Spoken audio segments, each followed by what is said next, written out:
નમસ્કાર મિત્રો, અનસ્ટોપેબલ ક્રાઇમના નવા એપિસોડમાં તમારું હાર્દિક સ્વાગત છે. હું શ્રેય તમારા માટે એક રહસ્યમય વાર્તા લાવ્યો છું. કેટલીક વાર બનતી સામાન્ય ઘટનાઓમાંથી ભૂતકાળમાં થયેલા ગુનાહોનો પર્દોફાશ થાય છે. ભૂતકાળમાં થયેલી એક નાનકડી ભૂલ આવા સંગીન ગુનાહોની દિશા આપે છે. મને અને તમને સ્વપ્ને ખ્યાલ ના હોય આવા સંગીન ગુનાહોનો રાજ ખુલે છે. 7 નવેમ્બર 2011 બકરી ઈદના દિવસે એવી જ એક ઘટના બની હતી અમદાવાદ શહેર. क्या मुस्ताक भाई, बहुत दिन के बाद दिखाई दिए? बस यही फौरन हुआ. अरे मुस्ताक भाई, एक अंदर की बात बोलो. अरे जल्दी बोल, टाइम नहीं है मेरे पास. तुम्हारे जाने के बाद वो शादी का मर्डर हुआ था ना, पुलिस तब से आपको ढूंढ रही है. हाँ तो उसमें नई बात क्या है, वो मुझे पता है. अरे तब बोल रहे थे सादिक ने आपकी सुपारी ली थी ना, इसलिए. अब्दुल तू भी क्या पुरानी बातें कर रहा है. साले ने मुस्ताक कानिया की सुपारी ली थी. मुस्ताक कानिया की सुपारी ली उसने. काट दिया, खल्लास कर दिया. लड़की इतनी औकात कि मेरी सुपारी ले. મુસ્તાક કાણિયા કે જેના પર ડઝનબંધ સંગીન ગુનાઓના આરોપો હતા. વિશ્વ હિન્દુ પરિષદના નેતા જયદીપ પટેલ પર ફાયરિંગ કરવાના આરોપસર તેને 6 વર્ષની સજા થઈ હતી. ગોધરા કાંડના તોફાનોમાં પણ તેને 10 વર્ષની સજા થઈ હતી. અને સાદિક હત્યાકાંડમાં પણ તેનું નામ ખુલતા તે 6 મહિનાથી ભાગતો ફરતો હતો. ચારે બાજુ એવી વાત ફેલાવવામાં આવી હતી કે સાદિક નામના યુવાને મુસ્તાક કાણિયાની સુપારી લીધી છે, એટલે મુસ્તાક કાણિયાએ તેને મોતને ઘાટ ઉતારી દીધો છે. એટલે જ પોલીસને મુસ્તાક કાણિયાની તલાશ હતી અને એ છેલ્લા 6 મહિનાથી અમદાવાદથી ફરાર થઈ ગયો હતો. પણ બકરી ઈદની એ સાંજે સાહેબ માહિતી પાકી જ છે, મુસ્તાક કાણિયા જ છે. સાહેબ હું બરાબર એની પાછળ જ છું, તમે આવો.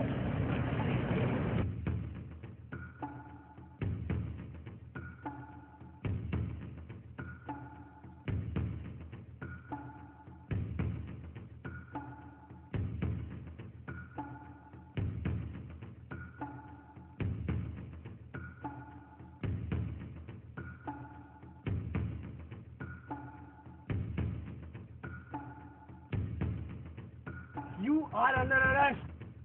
क्या साहब मैंने क्या किया? तुझे तो हम पिछले 6 महीने से ढूंढ रहे हैं. क्या साहब आप मेरा नाम नहीं जानते? बराबर जानता हूँ. मुस्ताक, चल.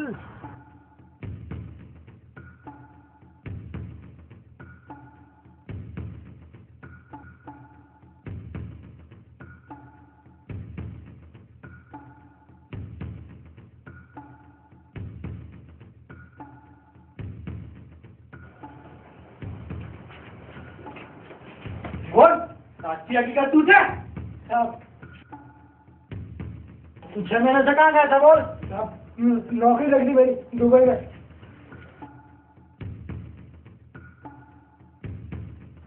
झूठ बोलता है. बोल, सादिक के मर्डर में तेरा क्या हाथ है? कौन सादिक? मैं किसी सादिक को नहीं जानता. झूठ मत बोल. वो पान वाले के साथ हुई तेरी बातचीत हवलदार हिम्मत सिंह ने सब सुन लिए.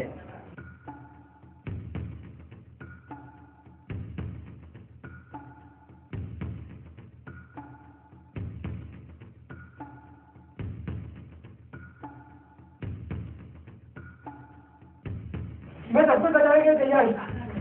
मेरा नाम नहीं आना चाहिए. वो मेरी दादी के मदद के हाथ पीछे कितना है? तो बाबा खान क्या बक रहे हो तुम? हाँ सर मैं सब कुछ सही कह रहा हूँ सर. तेरे पास कोई सबूत है? हाँ सर. अच्छा तू पहले से सुना क्या हुआ था? ગુનાની ચાદરનો દોરો ખેડતા ઉકેલાઈ ગયો સાદિક મર્ડર કેસ. 6 મહિના ફરાર રહ્યા પછી ક્રાઇમ બ્રાન્ચે ધરપકડ કરી એક ખતરનાક ગુનેગારનું, જેનું નામ છે મુસ્તાક કાનિયા. અને એક સીધા સાધા યુવાન સાદિકની જિંદગીનો ઝંઝાવાત કેવી રીતે થયો તે રહસ્ય ઉકેલાય છે.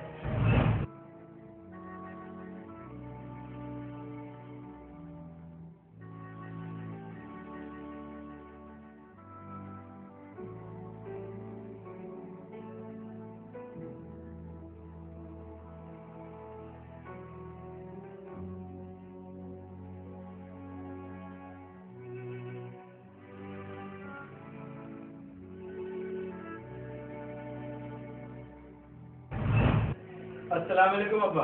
वालेकुम सलाम। आ गए बेटा? आज इतनी देर क्यों लगा दी? हाँ मैं वो जमालपुर में ट्रैफिक बहुत ज्यादा था। अच्छा मैं चाय लेके आती हूँ।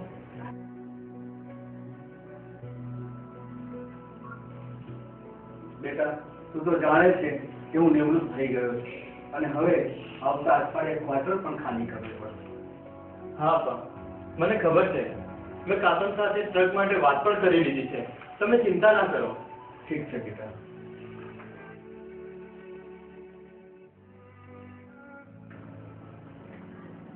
બસ હવે તો બાકીનું જીવન મારે વતન કપડવડ જઈને ગુજારવું છે અને ખુદાની બંદગી કરીશ. હા અપ્પા, તમે બહુ કામ કરી લીધું. હવે તમે આપણા વતનમાં જઈને આરામ કરો. હું અહીંયા અમદાવાદમાં કામ કરીશ.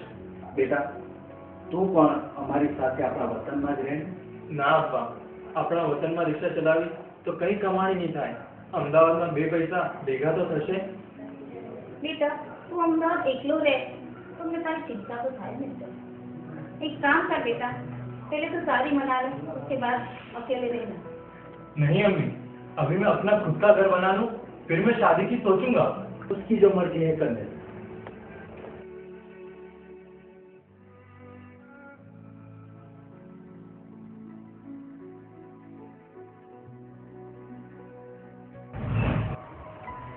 સિકંદરભાઈ નિવૃત્ત થતા તેઓ તેમના વતન કપડવંજ રહેવા ચાલ્યા ગયા અને સાદિક અમદાવાદમાં જ રહીને રિક્ષા ચલાવીને પોતાનું ગુજરાન ચલાવવા લાગ્યો અને શાહ આલમ વિસ્તારમાં નવાબની ચાલી ખાતે પોતાના માસીના ઘેર આવતો. खाला, खाला, घर में हो के नहीं? खाला, અરે સાદિકભાઈ, તમે ક્યારે આવ્યા? हमણાં જ આવ્યો. खाला है कि नहीं? અમ્મી હમણાં જ સબ્જી લેવા ગઈ. બેઠો ના. क्या तनवीर, कैसी चल रही है तेरी पढ़ाई? બસ अच्छी चल रही है.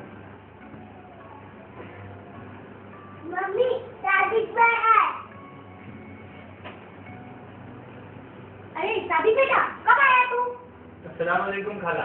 वालेकुम सलाम. तेरे अम्मी अब्बा सब खैरियत से तो है ना? हाँ एकदम फर्स्ट क्लास. अब आया है तो खाना खा के ही जाना. नहीं नहीं खाला, मुझे कपड़वंज जाना है. ये तो यहाँ से निकल रहा था तो सोचा मिलता चलूं. अरे बेटा तेरे खालू आते ही होंगे, लगे हाथ उनसे भी मिल लेना. खाना बनाने में भी बहुत देर नहीं होगी.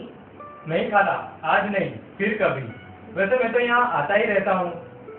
ठीक है आप दोनों बातें करो, मैं अपना काम कर लेती हूँ. तनवीर, तनवीर.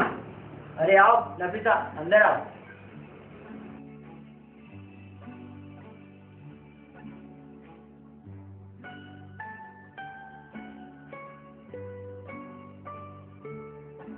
तनवीर मुझे तुम्हारी लास्ट इकोनॉमिक एग्जाम का पेपर चाहिए. क्यों? कल मेरी इको की एग्जाम है और मुझे पेपर साइज देखना है. अरे दीदी, वो मेरा इकोनॉमिक का पेपर ढूंढ के दो ना जरा. हाँ अभी लाई.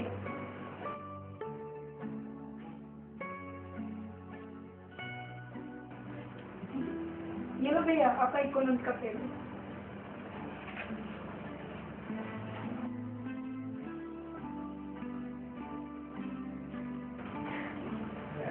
चलो मैं जाती हूँ. Aunty bye.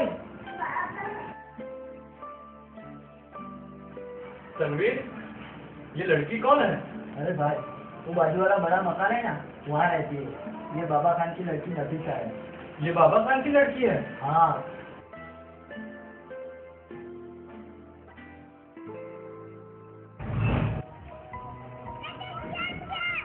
પહેલી જ નજરે સાદિકની નફીસા સાથે પહેલી નજરનો પ્રેમ થઈ ગયો. નફીસા ખૂબ જ ભણેલી ગણેલી આધુનિક યુવતી હતી અને સાદિક ખૂબ જ દેખાવડો હતો. છતાં એક રિક્ષા ડ્રાઈવર સાદિકને આ બધી પરિસ્થિતિ તો નડવાની જ હતી.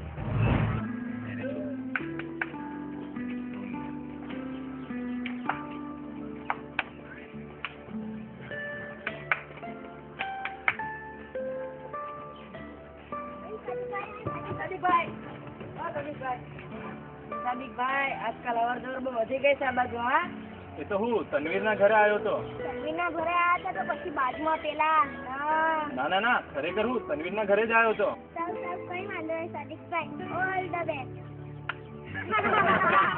ચાલો ચાલો, તો બધા મને જવા દો.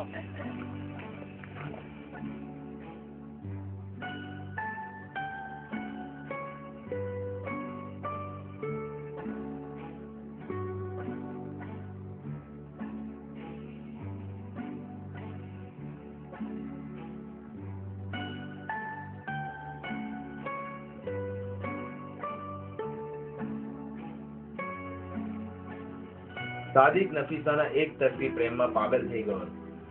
તે નફીસાની કોલેજની બહાર કલાકો સુધી રાહ જોતો.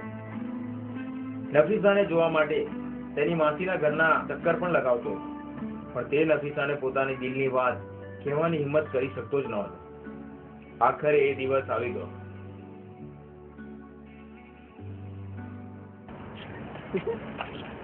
एक मिनट, मुझे तुमसे कुछ बात करनी है. बोलो, क्या कहना है तुम्हें? अब मैं कहाँ से शुरू करूँ वो पता नहीं, लेकिन मुझे तुमसे कुछ कहना है. जल्दी बोलो, मुझे मेरी सहेली के घर जाना है. तुम मुझे जानती तो हो ना? हाँ पता है, तुम तनवीर की खाला की लड़की हो ना. देखो मैं तुमसे प्यार करता हूँ, मुझसे शादी करोगी? What? तुम्हारा दिमाग तो ठिकाने पर है ना. देखो मैं तुम्हारे जितना पैसे वाला या पढ़ा लिखा तो नहीं हूँ, लेकिन तुम्हें खुश रखूंगा इतना तुमसे वादा जरूर करता हूँ. देखो सादिक, मुझे पता है तुम बहुत अच्छे हो और तनवीर भी तुम्हारी बहुत तारीफ करता है, मगर मैंने कभी तुम्हें इस नज़र से नहीं देखा है. तुम सोच के बताना, कोई जल्दी नहीं है, मैं तुम्हारे बिना नहीं रह सकता. देखो, आप मेरा ख्याल अपने दिमाग में से निकाल देना, और हाँ, आगे से मेरा पीछा करने की या मुझसे बात करने की कोशिश भी मत करना, वरना तुम्हें पता नहीं है मेरे पापा को पता चल जाएगा तो हम दोनों के लिए बहुत ही बड़ी मुसीबत हो जाएगी. ये सब मैं जानता हूँ, लेकिन एक बार तुम हाँ करोगी तो मैं किसी का भी सामना करने के लिए तैयार हूँ. देखो, आप मेरा ख्याल अपने दिमाग में से निकाल दो. चलो मैं चलती हूँ, मुझे बहुत देर हो रही है.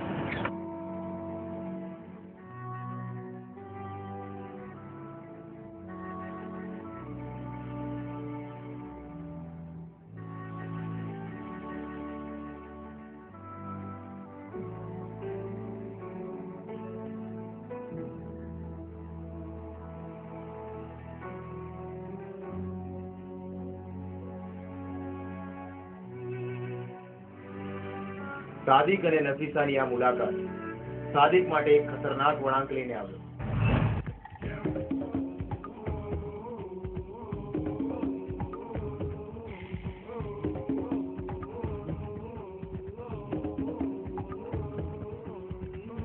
અને એને સ્વપ્ને ખ્યાલ હતો કે આ વાત બાબા ખાન સુધી પહોંચી જશે.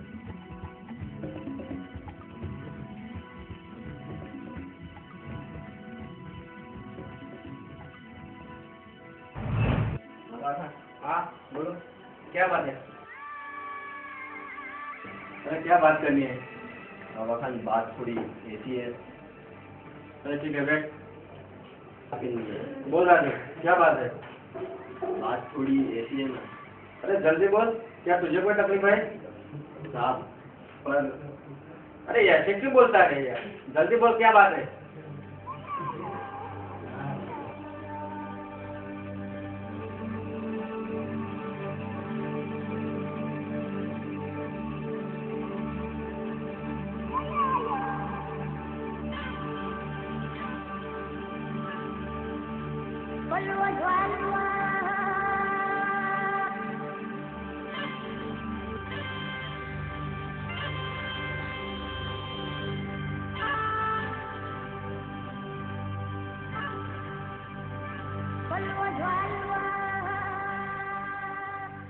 नफीसा, वो रिक्शा वाला कौन था?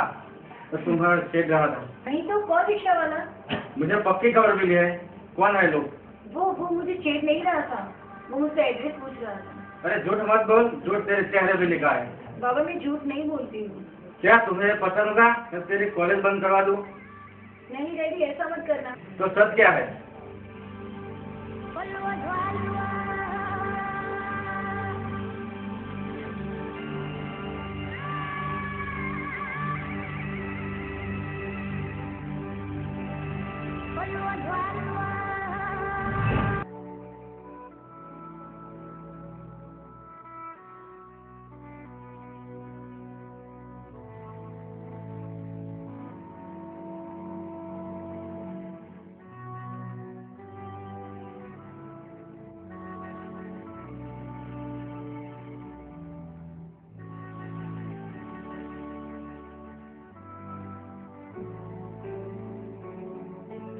हेलो, मैं सादिक बोलूँ છું. तो यहाँ फोन क्यों किया? मैंने तुम्हें उस दिन भी बोला था, मैं तुम्हारे बिना नहीं रह सकता. प्लीज. तुम्हें पता है तुम्हारी वजह से हमारे और खाला के रिश्ते में अनबन हो गई है. मुझे मालूम है, पर હું શું કરું? જો મારા ડેડીને ખબર પડશે ને તો તારે તારી જાનથી હાથ ધોવા પડશે. પ્લીઝ. પણ જો હું તને નહીં ભૂલી શકું. તારા માટે હું જાન આપવા માટે પણ તૈયાર છું. तुम समझते क्यों नहीं? अगर अब्बू को पता चल गया तो तुम्हारी खैर नहीं. તું જો હા પાડી તો હું પૂરી દુનિયા સાથે લડવા તૈયાર છું. देखो सादी, तुम समझने की कोशिश करो. तुम्हारी जिद की वजह से तुम्हें और तुम्हारी फैमिली को प्रॉब्लम हो जाएगी. આપા સાચી કીધા રે क्या हुआ टेकी? તારા ભાણિયાએ મારી લક્ષ્મીને ચીડચી કરી હતી. મને કઈ ખબર નથી. અરે મને એક વખત સરનામું આપ, મારે એને પાઠ ભણાવવો પડશે. મને આ વાતની કઈ ખબર નથી. મને માફ કરજો તેજી, હું એને સમજાવી દઈશ. ઠીક है मैं जा रहा हूँ. મુસ્તાક કાણિયા તું અત્યારે કપડા જા અને પેલા સાદિકના બચ્ચાને ઉઠાવી લાવ. જી બોસ, અમે અત્યારે તેને ઉઠાવી લાવીએ છીએ.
મે 2011 રોજ બાબાખાનના માણસો સાદિકને અમદાવાદ લઈને આવી ગયા અને તેને ઠોર માર મારવામાં આવ્યો.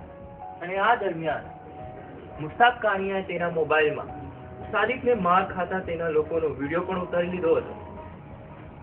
જે દિવસે સાદિકને માર મારવામાં આવ્યો તેના બીજા દિવસે હોસ્પિટલમાં તેનું મૃત્યુ થઈ ગયું અને બાબાખાન ઉપર આફત તૂટી પડી.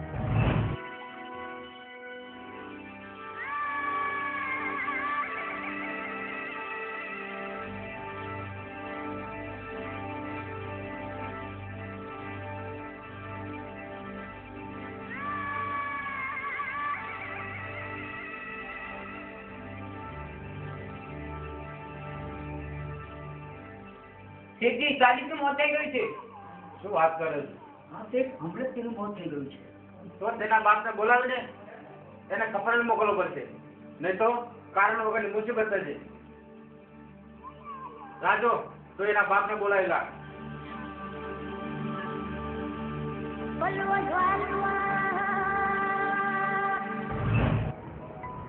મુસ્તાક કાણિયાની ધરપકડ અને એના દ્વારા કરેલા વિડીયો શૂટિંગની ઘટનાના 6 મહિના પછી આ આખા કેસમાં બાબાખાનનું નામ ખુલ્યું હતું અને બાબાખાન ઘરમાં જતો રહ્યો છે.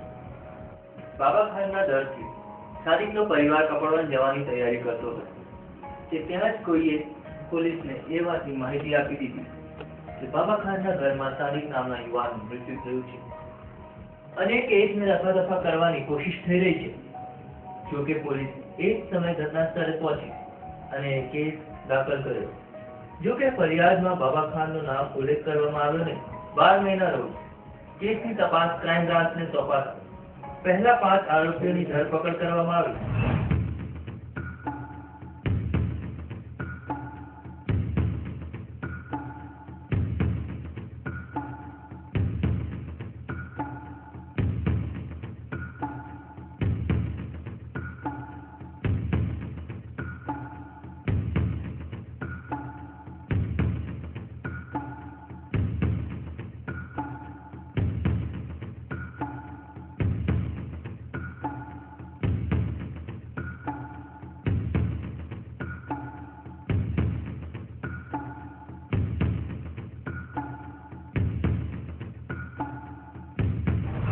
પાછળથી પોલીસ તપાસમાં એ વાત પણ ખુલી હતી કે સાદિક એક સીધો સાદો યુવાન હતો તે રિક્ષા ચલાવીને પોતાના પરિવારનું ગુજરાન ચલાવતો હતો.